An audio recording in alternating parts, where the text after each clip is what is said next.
Bonjour à toutes et à tous.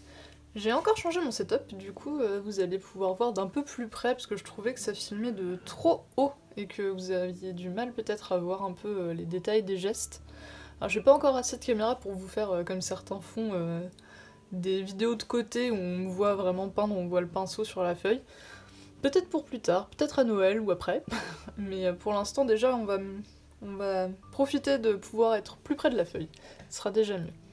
Aujourd'hui, je vous emmène peindre des trésors des sous-bois.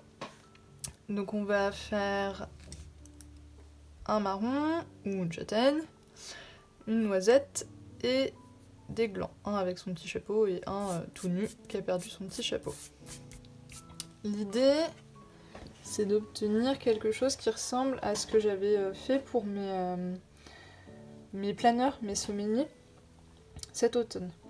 Donc vous voyez, j'avais fait plusieurs tests sur des marrons, sur des glands. J'avais fait des petites noisettes. J'avais pas fait de gland tout seul, donc ça va être... On va voir ce que ça va donner. J'ai pensé vous faire une pomme de pin, vous me direz en commentaire si ça vous plairait qu'on fasse des pommes de pin. Parce que là, j'ai réfléchi, si je la rajoutais, ça allait être vraiment long. Donc peut-être une prochaine fois pour la pomme de pin, ou peut-être dans le calendrier de l'Avent, si je la cale dedans pendant le mois de décembre. Alors, comme toujours, nous allons avoir besoin de papier aquarelle, de pinceaux pour l'aquarelle. Donc aujourd'hui, on va se servir encore une fois d'un pinceau à bourron de taille moyenne. Donc là, c'est le numéro 7 de Aquastyle de chez Léonard. Et un plus fin pour vraiment faire les détails. Notamment au niveau du chapeau du gland, ça va être important. En termes de couleurs, on va être plutôt sur des bruns, des orangés, un peu de jaune peut-être pour affadir certains bruns. Et pour le tour de notre petite noisette, pour ce qui reste de ce qui entoure en fait la graine, on va avoir besoin de vert, donc j'ai sorti mon rainette du Pigmentarium. Je vous ai comme d'habitude mis des petits dessins, des contours sur le site du Bosquet, si c'est un peu difficile pour vous de reproduire. Je vous ai mis les pommes de pin au-dessus, parce que je pense que je ferai le tuto un jour ou l'autre, donc comme ça sera fait.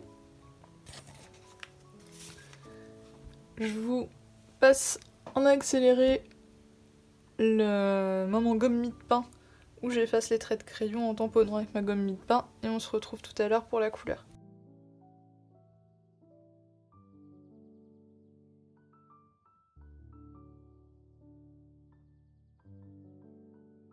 Comme vous le voyez, on va faire en 3 étapes cette fois. Donc je vais d'abord réhumidifier mes godets de brun, un orangé et mes jaunes un peu moutarde. Je vais aussi raviver un peu les jaunes un peu plus dorés pour ce gland là. Et le vert. Première étape, pour notre marron, on va faire un aplat avec un brun assez dilué. Pour pouvoir faire cette zone là qui va être plus claire.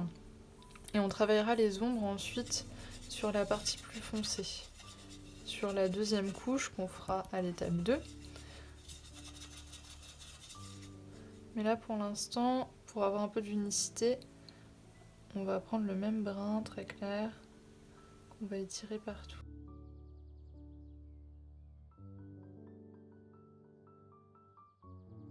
Poil de pinceau. Je sais pas si ça vous arrive souvent. Avec les Léonard, c'est assez rare. Mais quand j'en ai un, ça m'énerve à chaque fois. Parce que ça fait faire des mouvements à vos pigments qui sont pas ceux que vous auriez forcément fait. Donc pour bien voir où va être la zone que je veux laisser plus claire tout à l'heure, je vais venir reprendre le surplus Comme ça, j'ai mon trait de crayon qui va revenir par transparence en dessous, puisque j'ai pas réellement gommé, comme je vous l'ai expliqué avec la gomme mie-de-pain. L'idée, c'est surtout d'estomper en fait, mais c'est pas d'enlever tous les marquages qui vont nous aider. Donc je vais faire ça pour mes 3 marrons.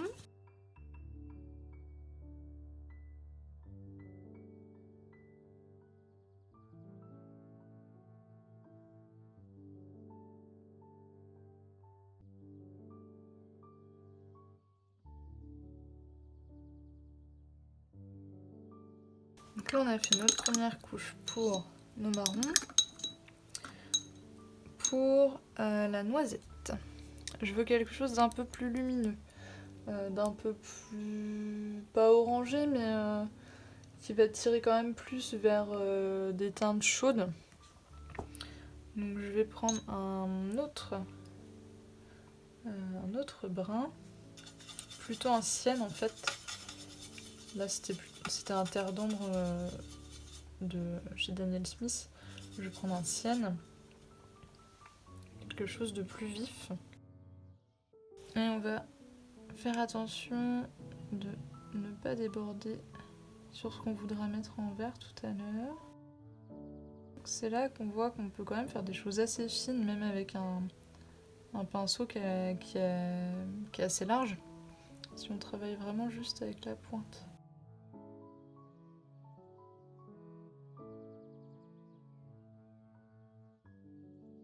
Et alors pour le coup, pour la noisette, dès maintenant, je vais laisser plus de pigments sur tout le tour où il y a en contact la peau autour de la noisette, puisque le fait qu'il y ait cette petite épaisseur supplémentaire qui vient protéger la noisette, ça va forcément foncer à cet endroit-là. Donc on va faire ça pour les 3, donc pour les 2 qui restent.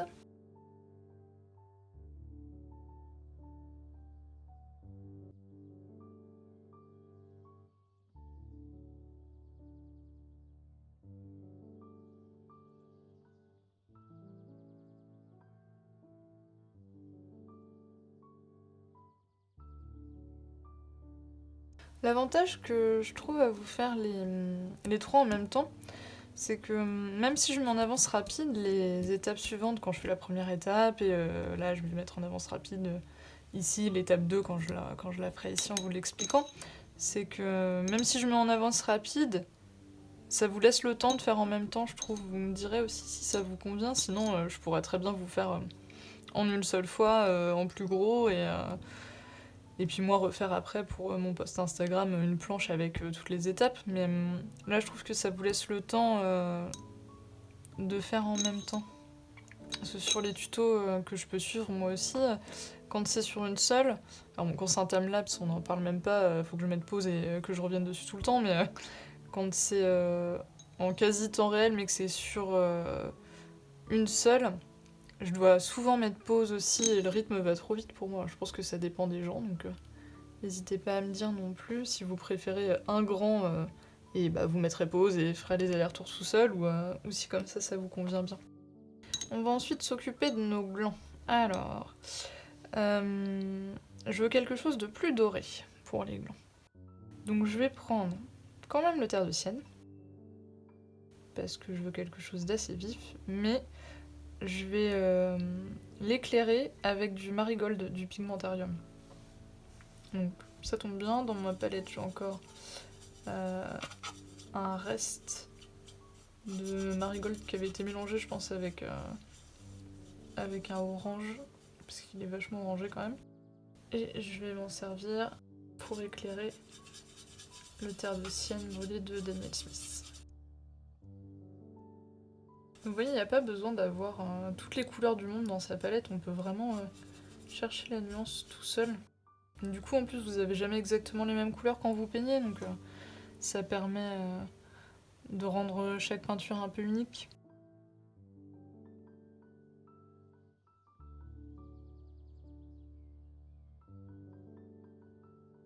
On va éviter d'oublier de mettre le point de lumière. Donc je vais faire tous mes glands, mais je vais les faire assez rapidement pour pouvoir enlever de la matière.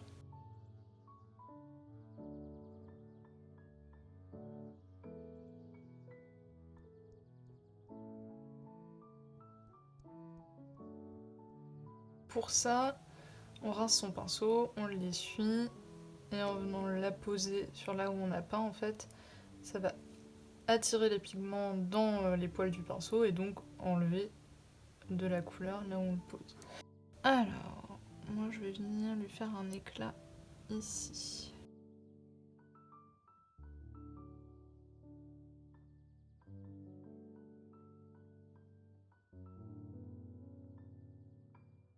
Je vais venir le faire aussi un peu dans mes noisettes parce que je trouve les pigments ont trop migré et du coup l'effet que je voulais avoir, et ben je ne l'ai pas obtenu, notamment sur les deux autres là. Pour enlever de la couleur quand c'est un peu séché, du coup c'est l'inverse, il vaut mieux réhumidifier un peu votre pinceau d'abord pour que les pigments puissent à nouveau bouger. Et en repassant, vous allez enlever de la matière.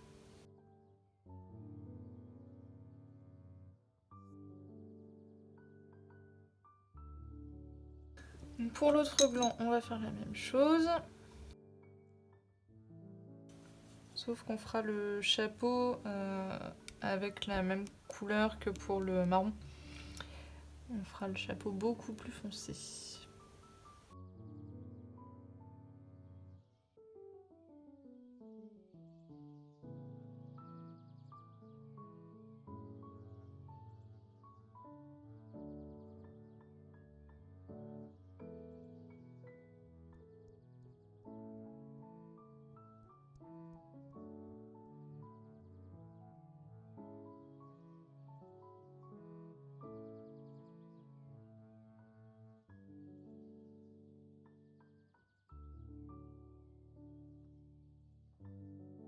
Donc là, on va avoir fini la première étape. Dans la seconde étape, on va travailler les ombres et la zone plus sombre du marron. On va retravailler un petit peu les ombres sur le gland qui est tout nu. On va travailler les premières couches du chapeau et de la cosse du gland et de la noisette. Pour ombrer notre marron, on va d'abord reprendre la même couleur. Ce que je vous disais tout à l'heure, en fait, en faisant des couches de la même teinte, on va foncer la couleur. Je vais quand même en rajouter un peu parce que je l'avais pas mal dilué. Et il va me falloir beaucoup de couches. Si je rajoute pas du pigment, il m'aurait fallu beaucoup de couches pour foncer autant que je le souhaite. Donc cette zone-là, on la laisse claire. On va venir foncer la partie supérieure et on verra après où on met le point de lumière.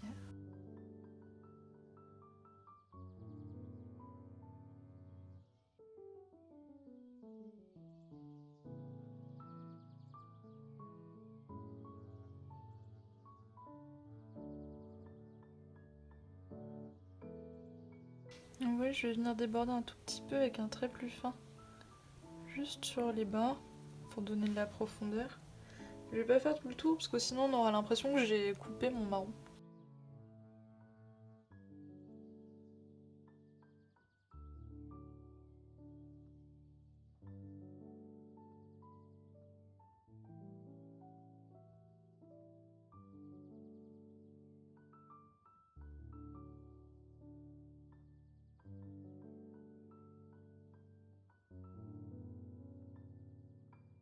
On va venir s'occuper un peu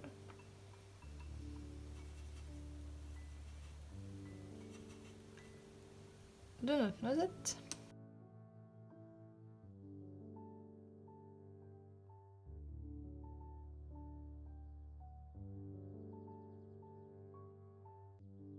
Alors, comme moi je les fais les unes après les autres et que je fais les 3 étapes, ça a le temps de sécher entre deux. Faites attention quand vous allez travailler sur la noisette et le gland avec son chapeau. Faut que ça soit bien sec, sinon vous risquez d'avoir du vert qui va dans votre marron et inversement. Et c'est pas trop l'idée là.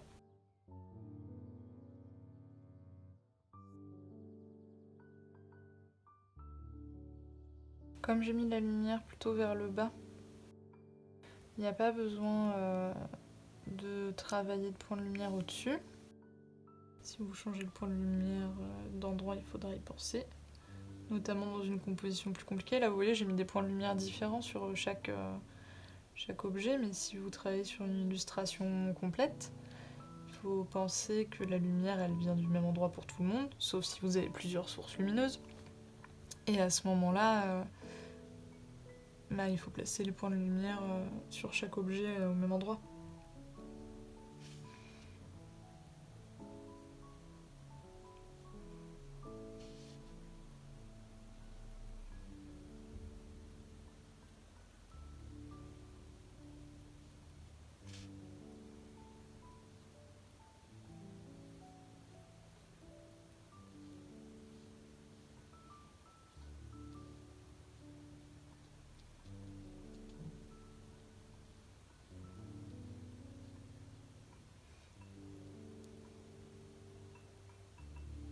Je sais pas si vous connaissez sur Instagram le compte de Alma Tribal Therapy. Elle fait des illustrations et elle fait aussi des petites fioles, des petites amulettes. Et la première fois que j'ai peint ma noisette comme ça, mon mari est venu me voir et il me dit mais ouais, tu pourrais trop faire un bonhomme avec un petit personnage en fait en lui mettant des yeux, une petite bouche. Et ça m'avait fait penser aux petites fées que fait Océane de Alma Tribal Therapy. Elle a un joli compte aussi, si vous cherchez des comptes inspirants en ce moment, n'hésitez pas à aller lui faire coucou. Et bon, elle fait, c'est pas forcément dans ce style-là, mais elle fait des petites illustrations des fées en fait, oui c'est ça, des sortes d'elfes, des fées qui ont un visage très simple, très simplifié, mais en même temps très expressif. J'aime beaucoup comment elle peint. Et donc ma petite noisette me pensait à ça, je la voyais bien en baissant un peu la tête avec un corps un peu oblong comme Océane elle fait. Je le ferai peut-être un jour, je la taguerai si je fais ça. Alors on va passer au chapeau de notre gland. Donc je vous ai dit que je prenais la même couleur que pour mes marrons, puisque l'idée c'est que le chapeau soit plus sombre. Et ensuite on lui fera en étape 3 de la texture, puisque le chapeau sur un gland c'est assez texturé, ça fait un peu comme un quadrillage presque. Il va falloir qu'on arrive à rendre compte de cet aspect-là. Alors, le bord n'a pas besoin d'être parfait, parce que il n'est pas parfait dans la nature. Donc là l'idée c'est vraiment de faire une première couche, juste pour faire un fond.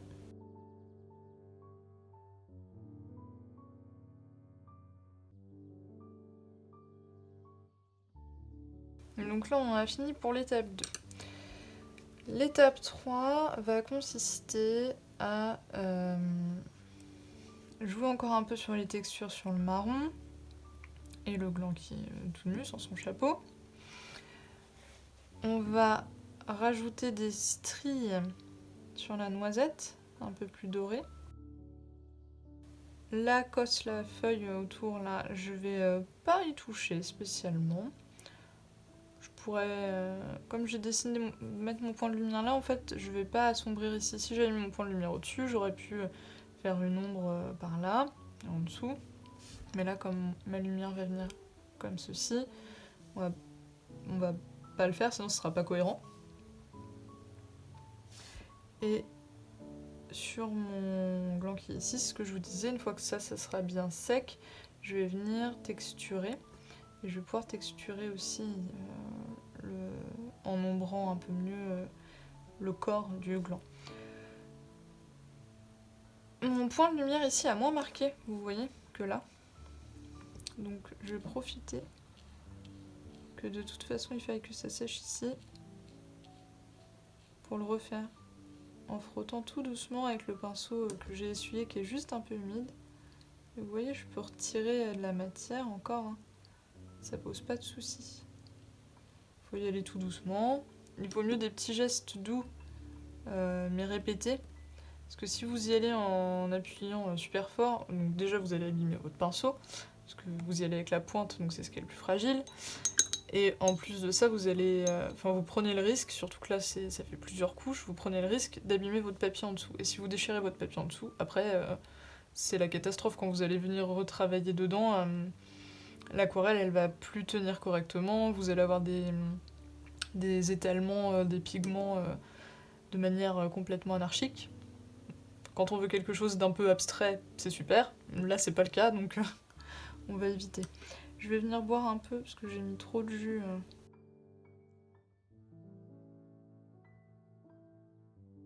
Donc là, je vais vous abandonner le temps que ça sèche. Et je reviens tout à l'heure.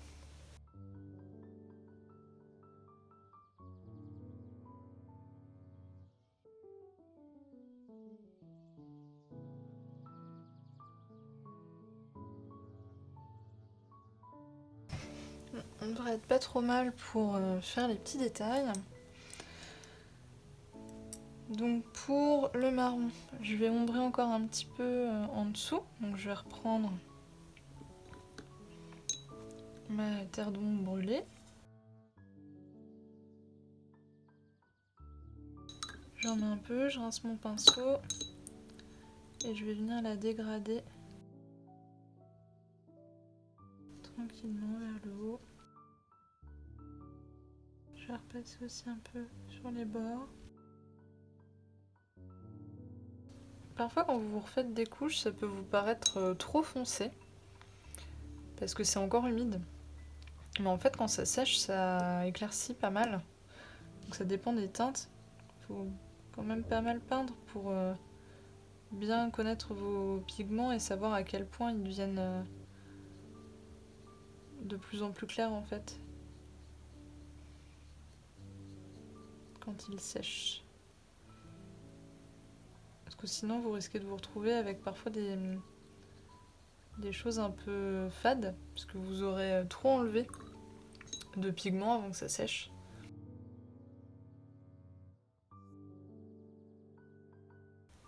Et je vais repasser un dernier coup, quasiment avec que de l'eau, sur le bas. Pour le foncer un peu aussi. Donc je vais venir retoucher un peu l'ombrage de celui-ci. Donc comme la lumière arrive comme ça, je vais avoir quelque chose de plus sombre par ici. J'enlève le surplus de peinture sur le bord de mon pot à eau.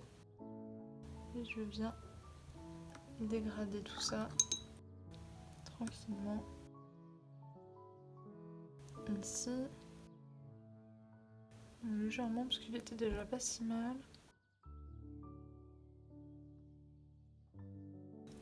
Donc pour ça, il va me falloir un brun plus sombre. Donc je vais encore moins diluer mon terre d'ombre. Donc là il me reste plus que les détails de la noisette et du gland qui a son chapeau.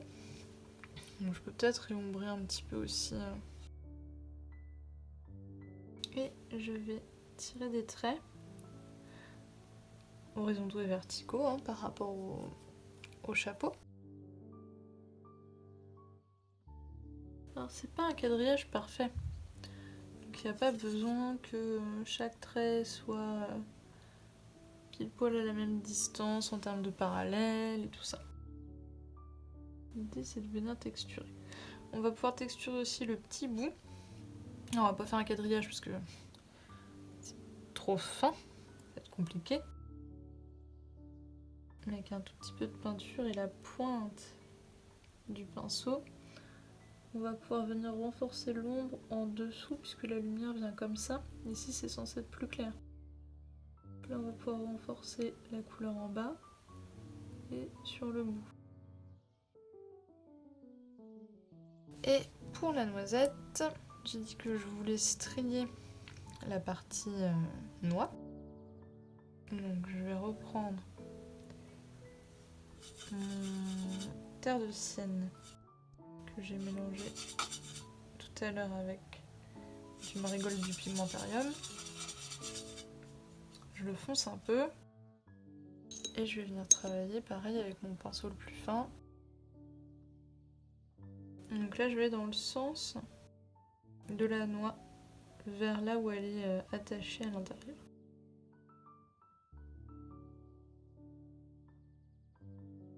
On essaie d'être très léger, très fin. L'idée c'est vraiment d'apporter une texture. C'est pas de faire un énorme trait pâté qui du coup va faire une grosse démarcation et même en séchant et en éclaircissant va quand même être trop épais. Faut vraiment y aller avec la pointe du pinceau tout doucement. Alors, un conseil que je peux vous donner, comme je l'avais fait sur un autre tuto, pour tout ce qui est trait, c'est plus simple quand vous tirez le trait. Donc là vous voyez je suis partie du bas et je l'ai tiré en un seul geste tout doucement avec finalement juste la force de la pince de mes doigts là. Le reste de mon corps ne bouge pas. Alors que si je devais le tirer vers le bas là, vous voyez je suis un peu plus bloquée, je vais avoir tendance à vouloir faire bouger mon bras et le ramener vers mon corps en fait. Et en faisant ça, je risque de trembler plus.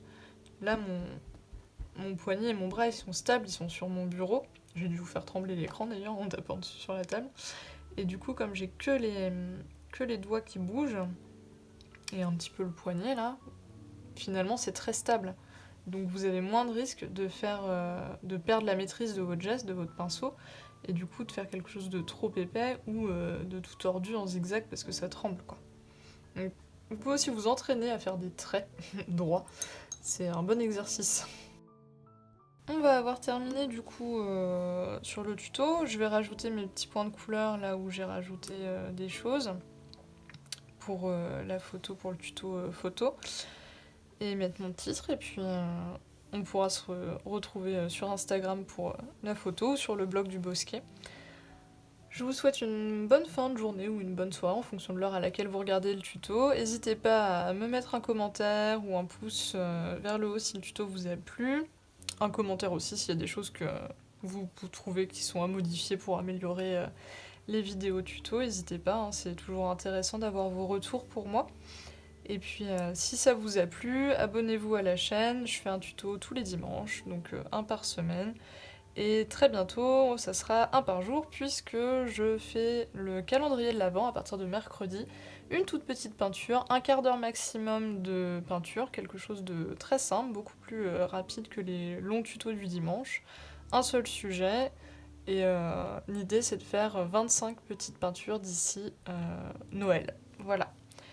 Au revoir!